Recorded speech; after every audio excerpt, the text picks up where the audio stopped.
Welcome to my channel.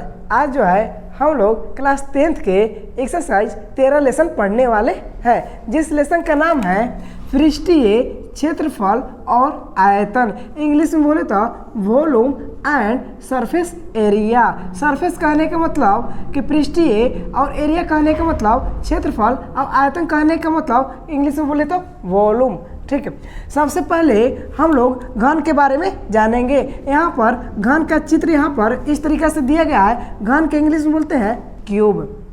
ठीक, अब हम लोग घन के पहला फार्मूला के बारे में जानेंगे, जिस फार्मूला का नाम है घन का पृष्ठीय क्षेत्रफल। अब घन का पृष्ठीय क्षेत्रफल होता क्या है इसके बारे में जान जाते हैं। तो घन का पृष्ठीय क्षेत्रफल 6a² होता है। एक स्क्वायर कहने का मतलब भुजा के स्क्वायर। सेकंड में घन का आयतन। घन का आयतन क्या होता है तो भुजा क्यूब। भुजा क्यूब बोले या फिर ए क्यूब बोले, बात बराबर है। अब सेकंड हम लोग फार्मूला जानते हैं घनाभ। घनाभ को इंग्लिश में क्यूब वाइड बोलते हैं। क्या बोलते हैं? Cube wide. अब घनाभ का पृष्ठीय क्षेत्रफल जान जाते हैं। घनाभ का पृष्ठीय क्षेत्रफल क्या होता है तो 2 ये क्या है इंटू ब्रैकेट है लेकिन इंटू बोला जाता है LB plus BH plus LH। घनाभ का आयतन क्या होता है तो L गुना B गुना H, मतलब सभी को लंबाई को चौड़ाई को और ऊंचाई को अगर गुना कर देते हैं तो घनाभ का आयतन निकल जाता है। जिसमें L क्या होता है तो L कहने का मतलब लंबाई, L कहने का मतलब लंबाई, B कहने का मतलब कि चौड़ाई ब्रेथ है, अब H कहने का मतलब हाइट जिसको बोलते हैं ऊंचाई। अब तीसरा फार्मूला हम लोग बेलन के बारे में जानेंगे। सबसे पहले बेलन का चित्र जान जाते हैं। ये जो है इस तरीके से ऐसे बेलन का चित्र होता है, या इस तरीके से बोले या फिर ऐसे सुता के बोले। ठीक है, बेलन को इंग्लिश में सिलेंडर कहा जाता है।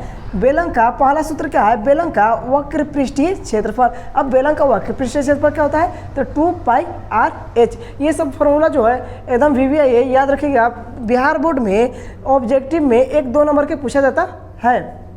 सेकंड क्वेश्चन क्या है? बेलन का कुल पृष्ठीय। बेलन का कुल पृष्ठीय। अब बेलन का कुल पृष्ठीय क्या होता है तो 2πr इंटू में r+h। अब बेलन का आयतन क्या होता है तो πr²h। अब हम लोग अगला फार्मूला के बारे में जानते हैं, जिसका नाम है, इसका नाम क्या है तो ये जो ऐसे दिख रहा है ये बर्थडे की टोपी नहीं है, इसको बोलते हैं शंकु। क्या बोलते हैं? शंकु। शंकु को या तो ऐसा चित्र बनाए या फिर ऐसे बनाए, दोनों है गुल्फी की तरह दिखते रहा है लेकिन गुल्फी नहीं है। इसको बोलते हैं मैथ की भाषा में शंकु बोला जाता है। शंकु का अब वक्र पृष्ठीय क्षेत्रफल क्या होता है तो πr/l। वक्र पृष्ठीय क्षेत्रफल क्या होता है πr/l। शंकु का कुल पृष्ठीय क्षेत्रफल क्या होता है तो πr into r+l। πr into r+l। अब l क्या होता है इसके बारे में जान जाते हैं। तो l कहने का मतलब कि तिर्यक ऊंचाई। l कहने का मतलब तिर्यक ऊंचाई।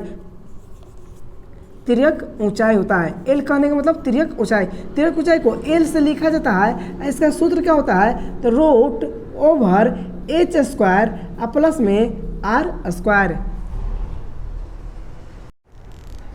अब हम लोग शंकु के आयतन के बारे में जानेंगे। शंकु का आयतन क्या होता है तो 1/3πr²h। अब उसके बाद हम लोग अगला फार्मूला जानेंगे, जिसको बोलते हैं गोला, जो कि फुटबॉल की तरह होता है। जो यहाँ पर ऐसे चित्र बनाया, ऐसे अच्छा तो चित्र नहीं होता है फिर भी ऐसे जैसे बनना होता है। आयतन, गोला का आयतन क्या होता है तो 4/3πr³। 4/3πr³।